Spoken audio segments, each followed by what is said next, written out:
To ingress. मैं ओम चौधरी आपका स्वागत करता हूं और आज हमारा एसएचएम का पार्ट नंबर 2 है।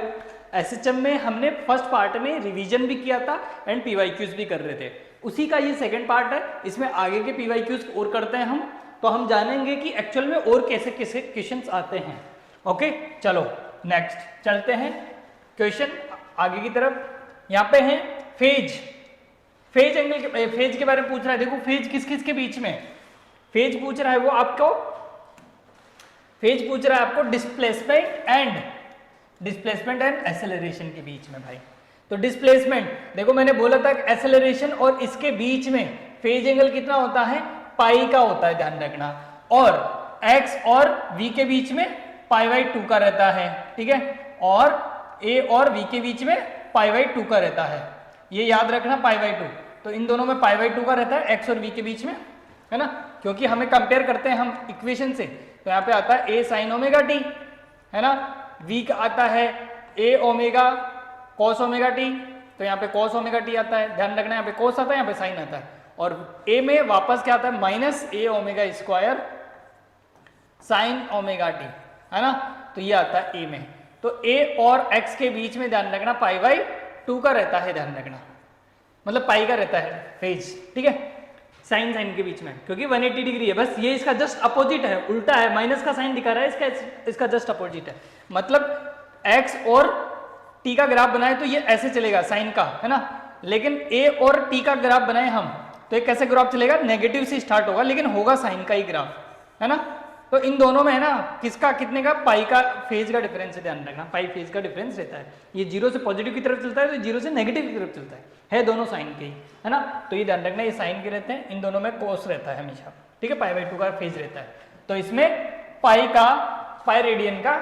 फेज रहेगा, ध्यान रखना, ओके, दोनों के बीच में। चलो भाई नेक्स्ट क्वेश्चन, ये आपको एक डिस्प्लेसमेंट इक्वेशन दे रखी है, 19 में क्वेश्चन आया हुआ है। यहाँ पे इक्वेशन है a nought a sine omega t, ठीक है, plus b cos omega t. अब देखो यहाँ पे ऐसी इक्वेशंस को मैंने पहले ही बोला है, एम्पलीट्यूड निकालना है इसमें, तुम्हें एम्पलीट्यूड निकालना है तो इसको कैरी मत करना, तुम इसको देखना है, ध्यान रखना। इंटेंसिटी अलग होती है ना, वेव ऑप्टिक्स में या फिर है ना आपका वेव ऑप्टिक्स में आता है बेसिकली, तो वहां पे इंटेंसिटी की इक्वेशन दे रखी होती है, इंटेंसिटी पूछ रहा होता है आपसे, तो वहां पे इंटेंसिटी अलग होता है, ध्यान रखना। इंटेंसिटी में ये भी इंक्लूड होगा, है ना, और इनका जो भी रहेगा रिजल्टेंट वो। लेकिन एम्पलीट्यूड में हम साइन, मतलब ये एसएचएम को कौन सी इक्वेशन रिप्रेजेंट कर रही है, तो देखो ये नहीं कर रहा है, ये तो एक सिंपल है, ये कहीं से स्टार्ट हो रहा है ना, ये है तो एम्पलीट्यूड लेकिन ये कहीं और जगह से स्टार्ट हो रहा है, ये एसएचएम को नहीं, एसएचएम का एम्पलीट्यूड नहीं है। तो y माइनस ए नोट करेंगे तो ये एक्चुअल में ये जो इक्वेशन है ना, a sine omega t plus b cos omega t, तो ये एसएचएम की इक्वेशन को रिप्रेजेंट कर रही है, ये किसी y डैश को रिप्रेजेंट कर रहा है, ध्यान रखना, ठीक है। अब यहां से आपको निकालना है यदि, तो इसको भी ऐसे लिखना पड़ेगा एज इट इज, तो a साइन ओमेगा टी, और इसको भी ऐसे लिख सकते हो b साइन ओमेगा टी पाई/2 माइनस ओमेगा टी, ऐसे, है ना। तो अब देखो साइन फेज सेम हो गया है, ठीक है। तो अब ये इनको डायरेक्ट ऐड कर सकते हैं हम एक तरह से, बट यहाँ पे फेज एंगल कितना है, पाई/2। तो हम जैसे रिजल्टेंट, इसका रिजल्टेंट निकालते हैं, एम्पलीट्यूड निकालते हैं इसका, तो जैसे वेक्टर में होता था ना वैसे ही कर सकते हो यहाँ पे भी। तो यहाँ पे भी क्या करोगे, वही इसका स्क्वायर और फेज एंगल, तो A square plus B square plus 2ab cos pi, तो पाई/2 का 0 हो जाता है, तो ये पूरी की वैल्यू 0 हो जाएगी। तो आपका एम्पलीट्यूड, नेट एम्पलीट्यूड कितना आएगा, root of A square B square. ध्यान रखना जब भी कॉस साइन आ जाए तो समझ जाना 90 की तरह होता है, साइन और कॉस, है ना। देखो ये साइन दिख रहा है, कॉस दिख रहा है, साइन कॉस जब भी दिख जाए इसका मतलब फेज एंगल 90 डिग्री है। 90 डिग्री पे आपका एम्पलीट्यूड हमेशा root of A square B square ही होगा, ठीक है। चलो आ जाओ और यहाँ पे यदि साइन होता, नॉर्मल होता, साइन ए साइन बी और बी साइन होता, ये नहीं होता तो हम a प्लस बी लिख देते डायरेक्ट, ठीक है, डिपेंड करता है फिर वो। तो इक्वेशन के अकॉर्डिंग चलना है अपने को। यहाँ पे है average velocity of the, average velocity पूछ रहा है भाई आपको, एवरेज निकालना। एवरेज फंक्शन मैंने करवाया है ना, एवरेज फंक्शन निकालने का तरीका होता था ना, वो वाला एवरेज पूछ रहा है। तो average executing in the one oscillation, देखो वन ऑसिलेशन कंप्लीट करते हैं ना, तो एक ऑसिलेशन कंप्लीट होता है ना, उसमें एवरेज वेलोसिटी क्या होती है, एवरेज वेलोसिटी, क्योंकि एवरेज डिस्प्लेसमेंट ओवरऑल 0 हो जाता है, ठीक है। हम ऐसे उसमें समझे, फेजर डायग्राम में समझे, तो यहाँ से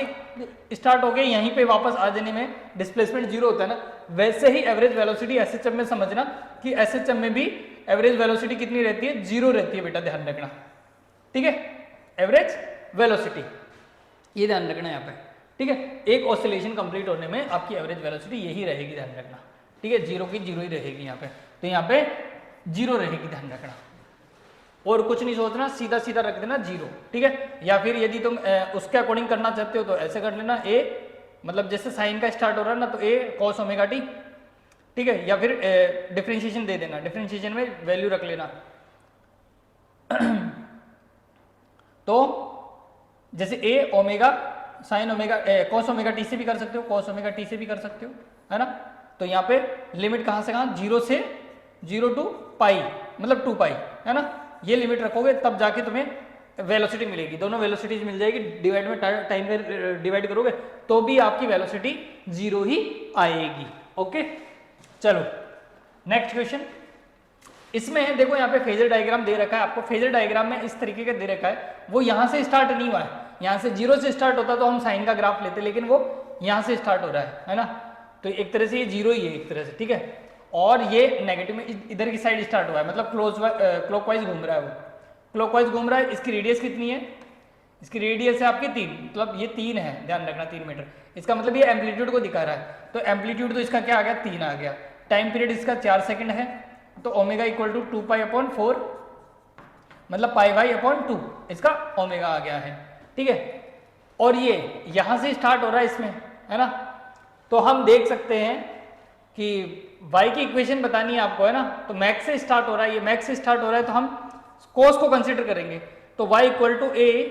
और फेज एंगल नहीं है इसमें, कोई भी फेज एंगल नहीं है, जीरो से स्टार्ट हो रहा है, t इक्वल टू जीरो से स्टार्ट हो रहा है, कोई फेज एंगल नहीं है, साइन का cos का ग्राफ रहेगा, तो cos omega t plus zero, ठीक है, तो a की वैल्यू कितनी है यहाँ पे 3 है, और क्लॉकवाइज है तो प्लस का 3 रहेगा, और cos ओमेगा t, ओमेगा की वैल्यू कितनी आ गई आपकी, ओमेगा की वैल्यू आ गई पाई अपॉन 2 इंटू टी, तो ये इक्वेशन आ जाएगी आपकी सीधी सीधी एसएचएम की। सिंपल फेजर डायग्राम को समझना है, टाइम पीरियड वगैरह रखना है, इक्वेशन आपको पता चल जाएगी। तो ये किस इक्वेशन को रिप्रेजेंट कर रहा है, देखो भाई, ये इक्वेशन फर्स्ट को मेजर कर रहा है, ये देखो दिखा रहा है 3 cos omega T pi by T pi T upon 2, तो ये इस इक्वेशन को दिखा रहा है, y equal to 3 cos pi by 2 into T, omega A की वैल्यू रखना है, पता करना है आपको कि कहाँ से स्टार्ट हुआ, जीरो से स्टार्ट नहीं हुआ, ठीक है, ये मैक्सिमम पोजीशन से स्टार्ट हो रहा है, ठीक है, ये जीरो से स्टार्ट होता मतलब यहाँ से स्टार्ट होता, मतलब यहाँ पे क्या था, y क्या था, यहाँ पे जीरो था, लेकिन यहाँ पे y कितना है, यहाँ पे y तो कुछ है ना, तो y बराबर एम्पलीट्यूड, तो मैक्स, तो जब भी मैक्सिमम या फिर हम बोलते हैं एक्सट्रीम से स्टार्ट होते हैं तो cos लेते हैं, और मीन पोजीशन से स्टार्ट होते हैं तो साइन लेते हैं, तो यहाँ पे cos साइन का ये ऐसा फंडा समझना, ठीक है, क्लॉकवाइज चल रहा है तो पॉजिटिव ए, एंटी क्लॉकवाइज चल रहा है तो नेगेटिव ए, ये यहाँ पे दिख जाएगा तुम्हें कि ये यहाँ से स्टार्ट हुआ है या यहाँ से स्टार्ट हुआ है, यहाँ से स्टार्ट होता तो माइनस का ए लेते, लेकिन यहाँ से स्टार्ट हुआ इसके लिए प्लस का ए लिया हमने, समझ गए, सिंपल सा बेसिक फंडा है ना, तो फेजर डायग्राम को ऐसे समझने का, फेजर से काफी इजीली क्वेश्चन कर सकते हैं। चलो नेक्स्ट, यहाँ पे है distance covered by A particle undergo SHM 1 time period, okay,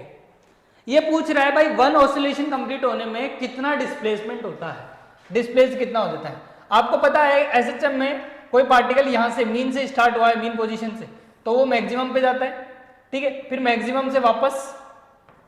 अपनी मीन पोजीशन पे जाता है, फिर वो नेगेटिव में जाता है, और फिर नेगेटिव में मैक्सिमम जाने के बाद में वापस अपनी मीन पोजीशन पे आ रहा होता है वो, तो वो पहले ऐसे जाके फिर ऐसे जाता है, फिर ऐसे जाता है, फिर वापस आता है, फिर वापस अपनी पोजीशन पे आता है, जब जाके एक ऑसिलेशन कंप्लीट होता है। मीन पोजीशन से एक्सट्रीम पोजीशन तक का हम एम्पलीट्यूड ए बोलते हैं, तो इसने ए इधर कवर किया, ए इधर किया, ए इधर किया, ए इधर किया,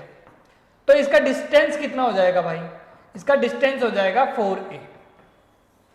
सारे ए को जोड़ दो, टोटल डिस्टेंस आ गई, डिस्प्लेसमेंट थोड़ी पूछ रहा है, डिस्टेंस पूछ रहा है, तो डिस्टेंस कितनी हो गई 4a, है ना, तो डिस्प्लेसमेंट पूछता तो 0 होता है, डिस्टेंस पूछ रहा है तो 4a आएगा, तो आपका करेक्ट आंसर ये आ जाएगा भाई, समझ गए, ठीक है ना। चलो नेक्स्ट क्वेश्चन, इस क्वेश्चन में देखो ए पेंडुलम है, एक छत से लटका हुआ है हाईली, और ठीक है, sufficient high building and is the moving freely to and fro like a simple pendulum harmonic oscillator, ठीक है। Acceleration of the bob is 20 metre per second and distance is a 5 metre. उसने दे दिया भाई ए की वैल्यू 20 दे दी है और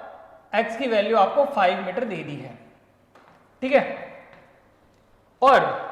from the mean position the time period of the oscillation, time period T बताना है आपको। सिंपल है भाई, आपको पता होना चाहिए पेंडुलम की इक्वेशन ऐसे सिस्टम कर रहा है वो, तो ए इक्वल टू मैग्नीट्यूड की फॉर्म में ले हम, मैग्नीट्यूड देके इसका तो ओमेगा स्क्वायर इंटू एक्स होता है। दोनों की वैल्यूज आपको दे रखी है, 20 equal to omega square into X की वैल्यू 5 है, तो ये ओमेगा स्क्वायर इक्वल टू क्या आ गया 4 आ गया, तो ओमेगा इक्वल टू 2 आ गया। जब ओमेगा इक्वल टू 2 आ गया है आपका, ठीक है, तो इसमें सिर्फ और सिर्फ टाइम पीरियड निकालना है, तो 2 pi root of upon omega, omega की वैल्यू 2 है, तो टी कितना आ गया पाई, तो T equal to pi second आ जाएगा भाई। देखा, बड़ा सिंपल है, लेकिन वही है, आपको लॉजिक पता होना चाहिए, फॉर्मूलेज पता होने चाहिए। एसएचएम में यही है कि कोई तगड़े क्वेश्चन नहीं आते, कॉन्सेप्ट्स पता होने चाहिए। ओके, चलो ध्यान रखना, ये ऐसा क्वेश्चन भी आ सकता है इस बार, है ना, टाइम पीरियड से रिलेटेड। अब आया है देखो यहाँ पे, ये बोल रहा है स्प्रिंग ऑफ द फोर्स के इज ए कट इनटू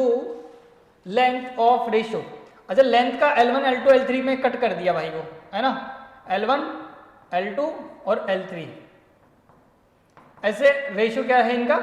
1:2:3, ठीक है। तो हम टोटल लेंथ जो है, टोटल लेंथ को ऐसे बोल देते हैं, कितनी हो गई 6L लेंथ मान लेते हैं, ऐसे मान लेते हैं 6 लेंथ L थी हमारी टोटल, ठीक है। और यहाँ पे L1 L2 L3 ऐसे कट कर लिया उस लेंथ का, ये 6L लेंथ थी पहले, ठीक है, 6 लेंथ L लेंथ था, उसका लेंथ जो थी हमारी 6L थी, उसके 3 टुकड़े कर लिए, 1, 2 और 3, 1:2:3 में कर लिया, ठीक है। अब देखो यहाँ पे जो हमारा इसका पहले कांस्टेंट K था, अब हमारा जो आएगा वो K1 आएगा, K2 आएगा, K3 आएगा, वो हमें नहीं पता, वो हमें पता करना है। तो जब भी कट कर देते हैं किसी में, तो उसका K निकालने के लिए हम K into L upon L1, मान लो K1 निकाल रहे हैं ना, तो L1 का डिवाइड देना पड़ता है, क्योंकि L1 K1 equal to L into K, LK का जो मल्टीपल है ना, जो LK का प्रोडक्ट है वो हमेशा कांस्टेंट रहता है, तो K1 निकालना है तो K into L upon L1 करना पड़ेगा। ऐसे ही K2 निकालना है तो क्या करना पड़ेगा, K into L upon L2 करना पड़ेगा, और K3 निकालना है तो हमें K into L upon L3 करना पड़ेगा। इसमें वैल्यूज डालो, K ही है आपका, L को मैं 6L बोल रहा हूँ यहाँ पे 6L, और L1 क्या है मेरी, L1 यहाँ पे L हो गई, ये 2L हो गई और ये 3L हो गई, तीनों को जोड़ दिया, इसीलिए मैंने 6L लिया था वहाँ पे, ठीक है। इनको इनके रेशियो में ही ले लिया, इनकी लेंथ कि पहले L है, 2L है, 3L है, इनको टोटल करो 6L, तो 6L लेंथ है अपनी, तो 6L लेंथ है और L ही अपना। यहाँ पे क्या है K into 6L upon 2L, यहाँ पे K into 6L upon 3L, तो K1 K2 K की वैल्यू क्या क्या आ गई, देखो K1 की वैल्यू क्या आ गई, K1 की वैल्यू आ गई आपकी 6K,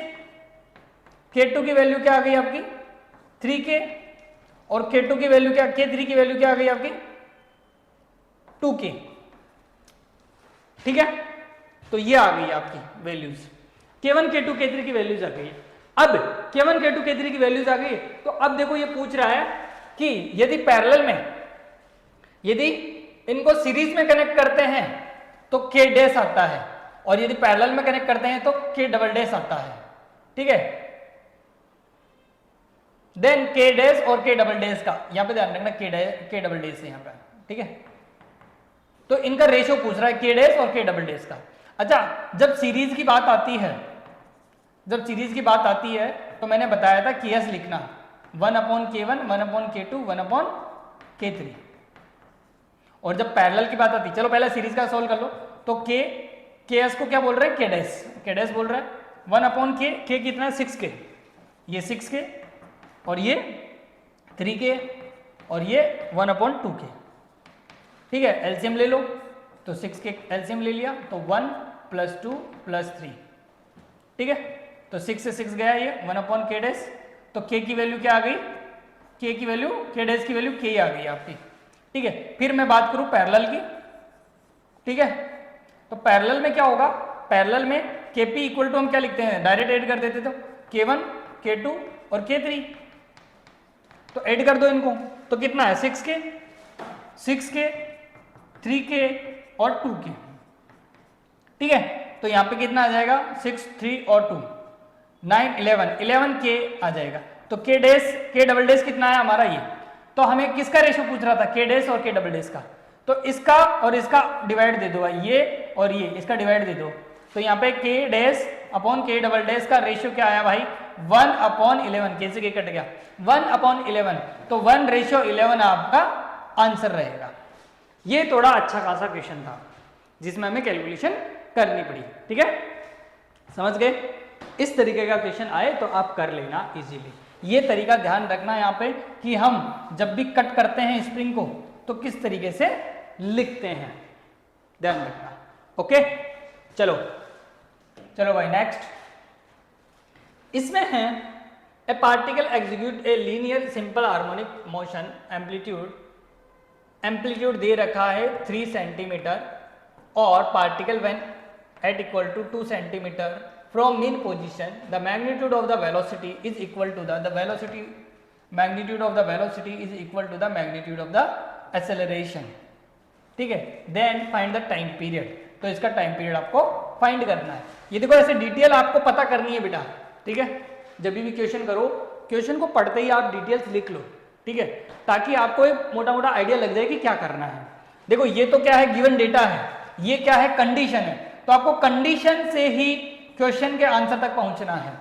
by the use of data. ये डेटा यूज करना है आपको, ये डिटेल्स यूज करनी है, कंडीशन का यूज करना है, देन आंसर पे जाना है। Answer time period, time period का फॉर्मूला किसके लिए, पेंडुलम के लिए, किसके लिए, हार्मोनिक मोशन है, टी का वैल्यू निकालना है, तो 2 pi upon omega, harmonic motion है तो एसएचएम है 2 पाई अपॉन ओमेगा, इसका मतलब ओमेगा पता चल जाए तुम्हें तो काम हो जाएगा तुम्हारा। कंडीशन है, कंडीशन के लिए v equal to A omega है, ए है ये, तो v को क्या लिखते हो, ए ओमेगा, अरे ए ओमेगा लिखते हो, ठीक है। और अच्छा ये दे रखा है तो ठीक है, एम्पलीट्यूड भी दे रखा है, जो इसकी वेलोसिटी है वो एम्पलीट्यूड के बराबर है,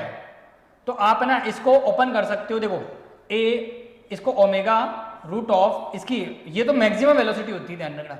इसका जो फॉर्मूला आता है जनरल एक्स की फॉर्म में, क्योंकि एक्स दे रखा है ना, टी की फॉर्म में भी याद है हमें, टी की फॉर्म में क्या होता था हमारा कि ए कॉस ओमेगा टी, ए ओमेगा कॉस ओमेगा टी, ऐसा टी की फॉर्म में है, लेकिन हमें टी की फॉर्म की जरूरत नहीं है, यहाँ पे हमें एक्स वाले की फॉर्म की जरूरत है, तो A square minus x square, ये वेलोसिटी लिख दिया। एक्सेलरेशन क्या लिखेंगे, omega square into x, omega square into x, ठीक है, ओमेगा स्क्वायर इंटू एक्स, और मोड लिया है ताकि माइनस का साइन हटा दिया मैंने। अब देखो यहां से आप कंडीशन निकाल लो, तो यहाँ पे दोनों साइड स्क्वायर करूं मैं, तो ये हो जाएगा ओमेगा स्क्वायर, रूट हट गया यहाँ से, A square minus x square equal to omega की पावर 4 इंटू एक्स, ये स्क्वायर से ये 2 टाइम कट गया, तो ओमेगा स्क्वायर इक्वल टू क्या आया हमारा, A square minus x square upon X square, square करेंगे तो स्क्वायर आ जाएगा इस पर, ठीक है। अब स्क्वायर को इस पर भेज दो, तो ओमेगा की वैल्यू निकल के आएगी root of A square minus x square upon X square. A दे रखा है, एक्स दे रखा है, और निकाल दो, तो ओमेगा निकाल दो भाई, यहाँ पे मैं रख देता हूँ ओमेगा की वैल्यू, तो देखो 3 का स्क्वायर क्या है 9 हो जाएगा, ये 4 और ये 4, 2 का स्क्वायर 4, 2 का स्क्वायर 4, तो 5 अपॉन 4 मतलब रूट ऑफ 5 अपॉन 2, तो ओमेगा की वैल्यू आ गई भाई, ओमेगा की वैल्यू आ गई रूट ऑफ 5 अपॉन 2, ठीक है। ये टाइम पीरियड के फॉर्मूले में रख दो, तो t इक्वल टू क्या आ जाएगा 2 पाई रूट ऑफ 5 और 2 ऊपर चला जाएगा, तो 2 इंटू 2 4, तो 4 पाई अपॉन ये, तो इसका बी आंसर आ जाएगा भाई। समझ गए ना क्या किया मैंने। तो कंडीशन से पहले कुछ ना कुछ डेटा होगा निकाल लो। देखो यहाँ पे ओमेगा नहीं पता था हमें, ओमेगा निकालना, तो ओमेगा इस कंडीशन से निकल के आ जाएगा, फाइनल में बाद में वैल्यूज यूज कर लिया मैंने, ठीक है। ऐसे करना है आपको। चलो नेक्स्ट क्वेश्चन, ये क्वेश्चन था 16 में आया हुआ क्वेश्चन है। A body mass m is attached to the lower end, the spring which the upper end is fixed then spring has the negligible mass, the mass of the m is slightly pulled down and released, ठीक है, its oscillation with the time period of t equal to 3, तो देखो उसका time period है 3 second, ठीक है, when mass is m, when mass is m is increase by, तो ये टाइम पीरियड जब m था मास तब था, ठीक है, और उसका मास अब बढ़ा दिया, कितना कर दिया, +1 kg कर दिया है,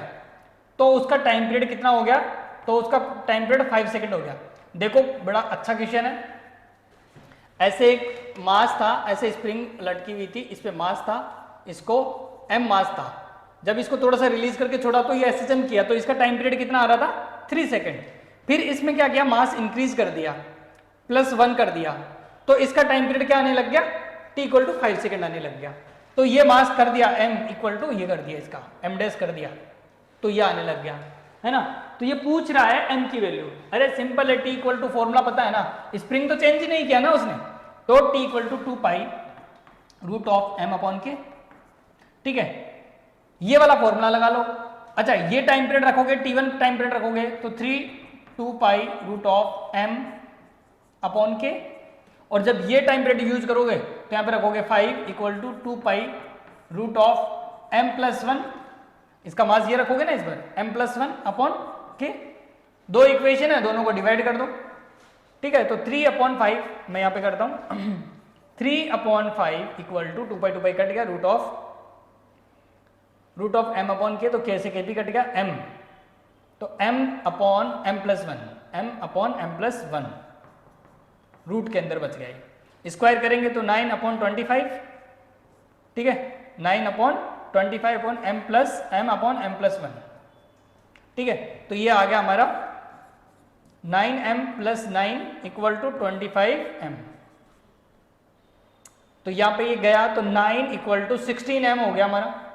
तो m की वैल्यू कितनी आई भाई, 9/16, तो 9/16 आपका आंसर रहेगा D, ध्यान रखना, थोड़ी सी भी गड़बड़ करोगे उल्टा सुल्टा रेशियो आ जाएगा, तो ध्यान से करना है आप, ओके, कर लोगे, सिंपल क्वेश्चन था, ऐसा नहीं आया था। हाँ भाई इसमें देखो ये 15 में आया हुआ क्वेश्चन है, इसमें एक एसएचएम हो रहा है, वेलोसिटीज अलग अलग दे रखी है, एक x1 x2 पे इनकी मीन पोजीशन से वेलोसिटीज v1 v2 है, ठीक है, तो x1 x2 पे v1 v2 वेलोसिटी दे रखी है, तो टाइम पीरियड पूछ रहा है भाई, देखो टाइम पीरियड पूछ रहा है, अच्छा भाई कंडीशन दे रखी है हमें, क्या दे रखी है, x1 है तब v1 वेलोसिटी है, तो v और x में क्या रिलेशन होता है, हमें पता है वेलोसिटी का फॉर्मूला होता है omega root of a square minus x square, है ना, ऐसे ही मैं v2 के लिए लिखूंगी, velocity v2 omega equal to root of a square minus x square, तो ये v2 और x2 यहां पे लिख देंगे, दो इक्वेशन हो गई मेरी, है ना, दोनों का स्क्वायर करके ओमेगा निकाल लो, या फिर डिवाइड कर दो या माइनस कर दो, चलो देखते हैं, क्योंकि टाइम पीरियड निकालना ना, डिवाइड करोगे तो ओमेगा गायब हो जाएगा, ओमेगा गायब तो नहीं करना है, हमें तो चाहिए ओमेगा की वैल्यू, है ना, तो देखो इसका पहले स्क्वायर करो, तो v1 का square equal to omega square a square minus x1 का स्क्वायर, ठीक है, और ऐसे ही इसका स्क्वायर करेंगे तो v2 का square equal to omega 2 a2 का स्क्वायर माइनस x2 का स्क्वायर, ठीक है। अब देखो इन दोनों को डिवाइड दे दोगे ना तो ओमेगा खत्म हो जाएगा, ओमेगा को खत्म नहीं करना है अपने को, है ना, ओमेगा को खत्म नहीं करना, क्योंकि ओमेगा तो चाहिए टाइम पीरियड के लिए, क्योंकि इसका फॉर्मूला क्या होता है 2 पाई अपॉन ओमेगा, अरे तो ओमेगा तो चाहिए ना हमें, ओमेगा को खत्म थोड़ी करना, तो ऐसे करो तुम माइनस कर दो, फर्स्ट इक्वेशन में से सेकंड इक्वेशन को माइनस कर दो, तो इसको माइनस करोगे तो देखो v1 माइनस v2,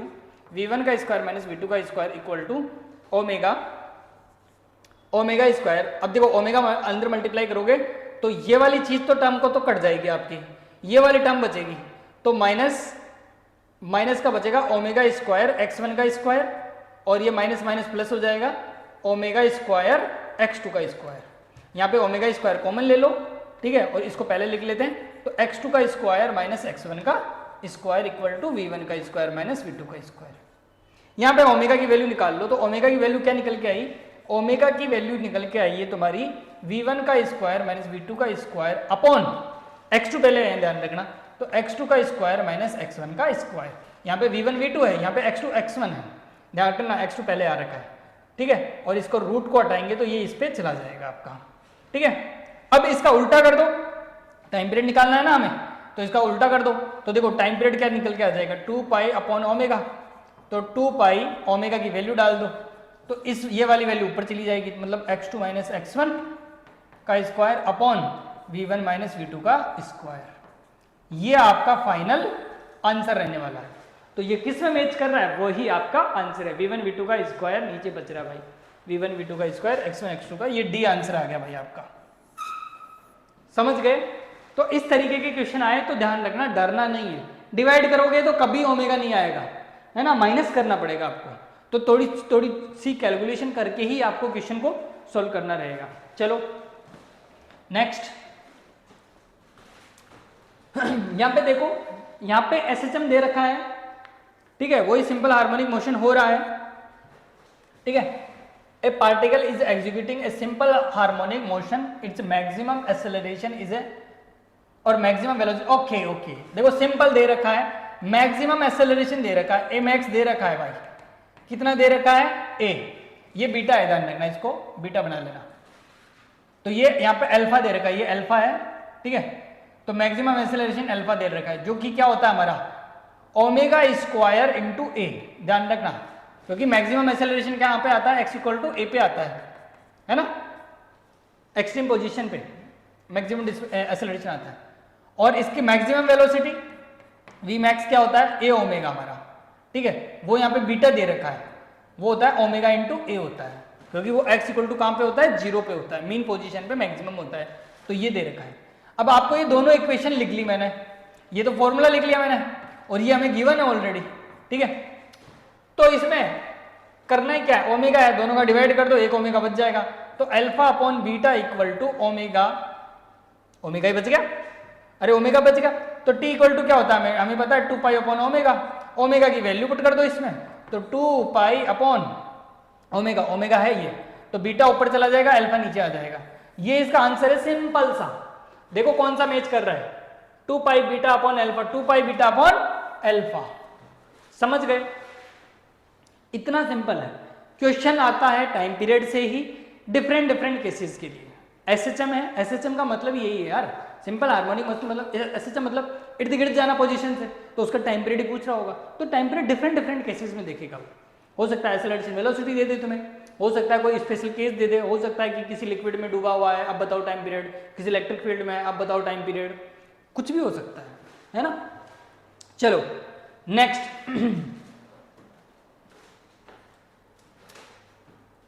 हाँ भाई, अब यहां पे देखो, यहां पे x इक्वल टू ये इक्वेशन दे रखा है, x इक्वल टू ये इक्वेशन दे रखा है a cos ओमेगा t, ठीक है। इसकी डिस्प्लेसमेंट इक्वेशन बतानी है आपको, ठीक है। अच्छा, डिस्प्लेसमेंट इक्वेशन दे रखी है, टाइम पीरियड वगैरह सब दे रखा है। विच ऑफ द फॉलोइंग, ये है question, which of the following graph show the correct variation with t। देखो 80 ग्राफ दे रखे हैं सारे ही, तो 80 ग्राफ देखना है आपको। तो देखो x जब cos थीटा वाला होता है तो इसका ग्राफ कैसा लेते हो तुम,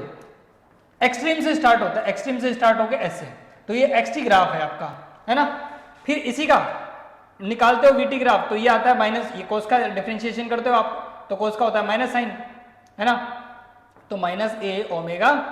साइन ओमेगा t। इसका हमें मतलब नहीं है, फिर भी बनाओ तो बना सकते हो कि नेगेटिव में स्टार्ट होगा लेकिन साइन का ग्राफ रहेगा। फिर एक्सेलरेशन की बात करें तो एक्सेलरेशन का इसका वापस करते हैं हम, है ना, तो यह होता है माइनस का साइन का वापस कॉस हो जाता है, तो a omega square cos omega t, ये आता है हमारा। तो देखो ये वाला जो ग्राफ है, ये वाला जिस इसका अपोजिट रहता है, मतलब ये एक्सट्रीम से स्टार्ट हुआ है ना, है तो कोस का ही लेकिन एक्सट्रीम पॉजिटिव से स्टार्ट हुआ है, और ये 80 का ग्राफ होता तो ये एक्सट्रीम से स्टार्ट होता लेकिन नेगेटिव से, तो नेगेटिव से स्टार्ट होकर ऐसे जा रहा होता है कोस का ही ग्राफ, है कोस का ही लेकिन नेगेटिव से स्टार्ट होता है, और इसमें पोजीशन ग्राफ रहता तो कोस का ही स्टार्ट होता, ये कोस का ही है ग्राफ कोस का ही लेकिन एक्सट्रीम से स्टार्ट हो रहा है पॉजिटिव से, ये नेगेटिव से, तो ये वाला ग्राफ इसका आंसर होगा। तो ये किस में मैच हो रहा है, ये देख लो भाई, ये तो साइन का ग्राफ आ गया, ये भी साइन का हो गया, ये कोस का है, ये कोस का है, लेकिन ये कोस का पॉजिटिव से स्टार्ट हो रहा है ना, और ये कोस का नेगेटिव से स्टार्ट हो रहा है, तो आपका आंसर कौन सा रहेगा, आपका आंसर ये रहेगा, सी आंसर रहेगा आपका, समझ गए। ऐसे ये मैंने कंपेयर करना सिखाया है आपको, ठीक है। तो इस तरीके से आपको करना रहेगा बेटा। चलो नेक्स्ट क्वेश्चन। ओके, यही था हमारा लास्ट क्वेश्चन 14 तक के। तो आई होप आपको जो लेटेस्ट 10 ईयर के या 10 ईयर के जो क्वेश्चन थे, पीवाईक्यूज थे, वो सारे आपने अच्छे से किए हैं। ये 11th का सेकंड लास्ट चैप्टर था। अब आपका वेव चैप्टर बचता है, उसकी भी हमारी जो भी 1 लेक्चर 2 लेक्चर जो भी रहेंगे उनको देखो, परफेक्टली आप प्रिपरेशन करो पीवाईक्यूज के, इनके वापस से वापस बार बार क्वेश्चन प्रैक्टिस करो, तब जाके आपके माइंड में पीवाईक्यूज आ जाएंगे। ओके, जब तक all the best, bye bye.